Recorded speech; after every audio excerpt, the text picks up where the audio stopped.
What you're about to watch right now is a shocking true life story. This beautiful Muslim lady, always wearing an hijab, was working at a bar. Now, one might be confused. How is a Muslim lady wearing a hijab working at a bar serving alcohol? Well, you see, Munirat is from Kogi State and life hasn't been always so good. Yeah, I mean, after a high school examinations, there was no money to further her education. So anyway, at a point, Munirat decided to go to Lagos to meet her brother. I mean, she's in Kogi State, things are not looking so good for her there, but at least she has a brother in Lagos that is trying, right? So again, she packed her bags and decided to go meet him. And immediately she got there, her brother has even helped her look for a job at a Chinese company. So the day Munirat landed, she relaxed, unwind, got her bags out and everything. But the next day, Munirat started working at the Chinese company. Now, the goal is to work for as long as possible, save up as much money as possible, and use her savings to further her education. But just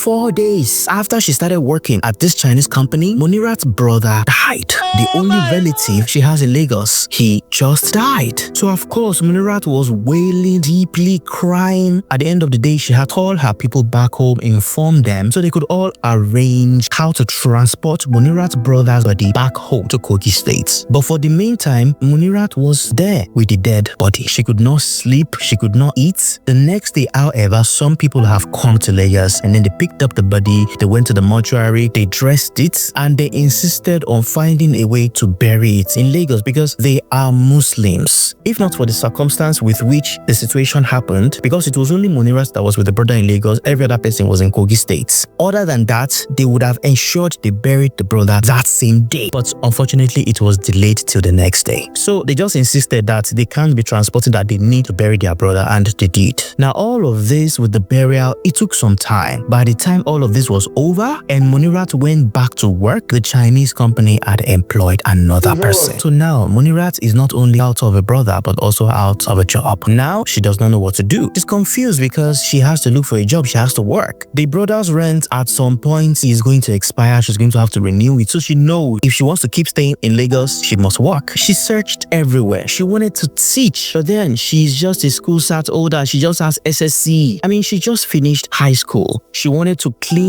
There was no job. The only job Munirat could find was at a bar. Now, please note, at first she refused the job. She still kept searching, trying to see what she could do, but she could not find any other job. At this point, there's nothing to eat. Munirat had to take the job, and that was how she started working at the bar. Now, this beautiful, fine Muslim lady started serving drinks, to customers, clearing tables, all of that, until one fine Friday when she met a particular Yoruba man named Femi. You see, Femi saw her, a beautiful Muslim girl with an hijab. What is she doing here? How is an hijabi serving alcohol? So Femi called her to have a word with her, but he just got her number so that they could speak later on. So later on, Femi called her, why are you serving drinks? That not against your religion? How much are they paying you that is making you go against your faith and all of those things? That was how she told Mr. Femi how much they were paying her and also gave him details of what happened that led her into taking the job. At that point, Mr. Femi insisted. He told her to leave the job.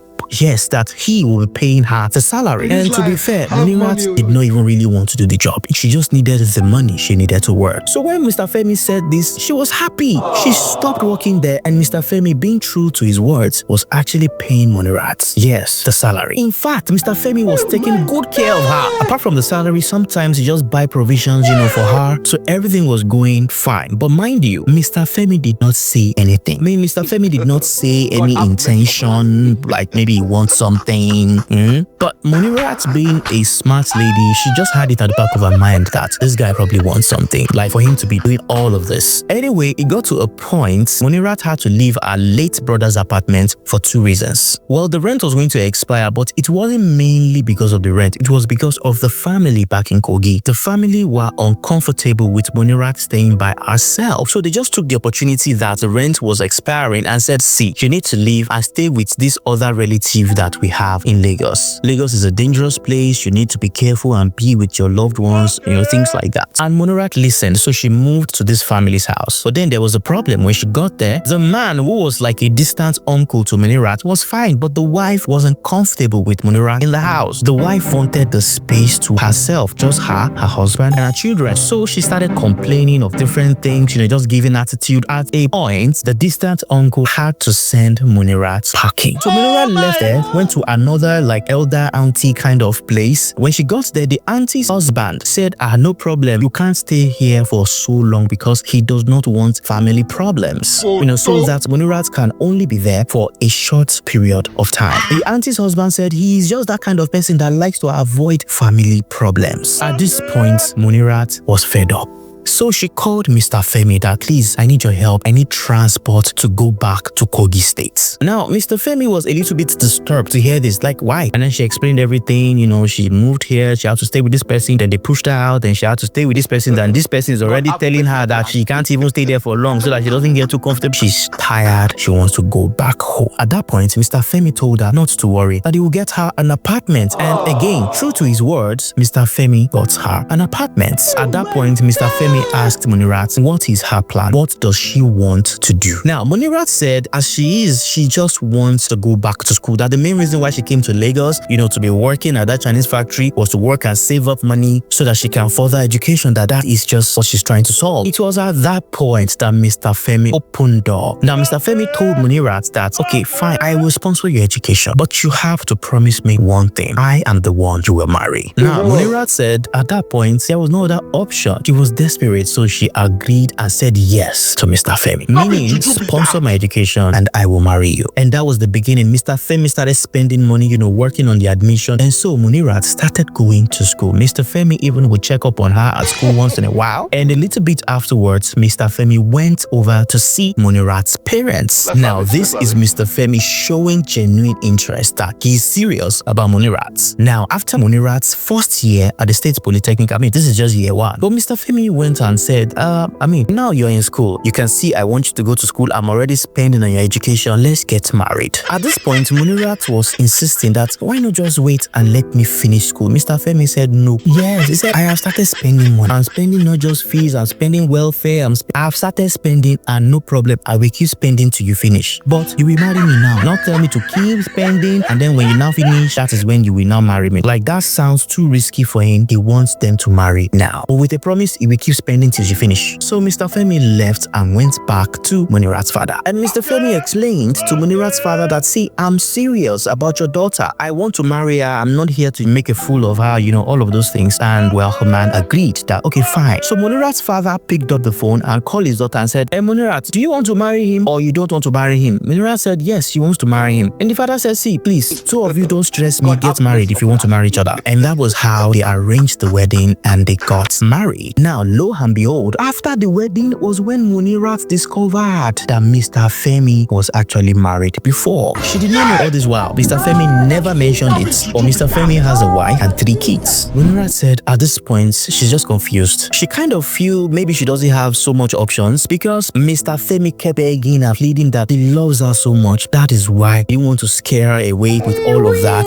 At the same time, it is this same Mr. Femi that is sponsoring her education. If she leaves him, she doesn't think he will continue to sponsor her education, and she really wants to go to school. She wants to be a graduate, and that is still like 3 good years away from now. She feels she needs him to foot those bills. So at last, Munirat agreed and forgave Mr. Femi for deceiving her. But you see, Mr. Femi knows how to apologize to a lady, because he didn't just say sorry with mouth, he got her a lot of things. He got Munirat a car, he got Munirat, like, apart from Munirat being in school, he also got a new apartment, fully furnished, made everything so good, and gave Munirat quite a lot of money. So after all the apology, Mr. Femi did not hide Munirat. No, he actually took her and went home and introduced her to the wife, the first wife with 3 kids. Although they are not living together in the same house, but he wanted the first wife to know her. And funnily enough, Mr. Femi's first wife welcomed Munirat. In fact, very heartily.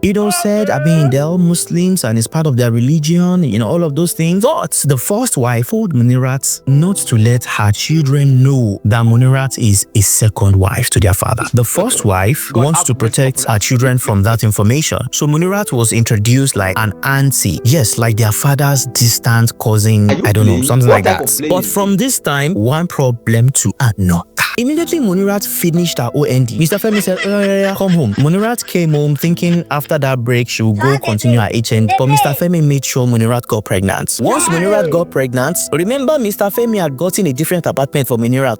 So that's where Munirat was. But the first wife was telling Mr. Femi to be giving her the money for Munirat's baby things. Her argument was she's done this 3 times. She has 3 children. She's experienced. She knows where to get what, who won't cheat them, what works, what doesn't work, what is fake, what is efficient, that she knows all these things. So the first wife insisted that Mr. Femi should give her the money so that they are not wasting money, so that she can go and help in getting all the necessary things. You know, more like she was trying to say she's showing support and love. And it made sense. It made sense to everybody, but that was the beginning of the problem. Because from that moment, anything Mr. Femi wants to do for the younger wife, he gives the money to the elder wife. And I'm not just talking of baby products now, like anything. The idea Mr. Femi and the first wife was selling to the younger wife is that she's pregnant, they just want her to just not stress herself, just sit down. They will do everything. But the problem is Munirat feels incapacitated. Like, these are not baby things. There are things she will get herself on a normal day, but now she has to go and meet first wife and explain why she needs it, why she wants to buy it before she could get some money from the first wife to do that. At this point, Munirat was feeling like they were treating her like a child, not like a wife in that household. She does not feel like she has a say in that house. This happened up until when Munirat gave birth. But even after Munirat gave birth, nothing changed. The first wife was still in charge of everything that happens to her. Munirat said she got fed up at a point when her child was 10 years old. She told Mr. Femi she's leaving, so she can't cope with this kind of life anymore. Where she's being rendered useless, she has to ask for every single thing from the first wife. At that point, Mr. Femi had to plead with Munirat that no, come on, it's not like that. We just want the best for you, and so on and so forth. The problem now is even Munirat's parents, they are siding with Mr. Femi. And Munirat feels it's because of what they are getting from Mr. Femi, because Mr. Femi is really taking care of the parents as well. So she feels maybe that's why they are not supporting her. But Munirat is confused because she wants to go home, but she can't leave because her parents are definitely on Mr. Femi's side. But at the same time, she feels like she's living in a hell. She feels belittled. She feels ridiculed. She does not know what to do. But in whatever she does, she wants to avoid having it affect her own child negatively. So, and that's why she's seated in the comment section below, waiting for any advice, any opinion, any information. Please, what can she do?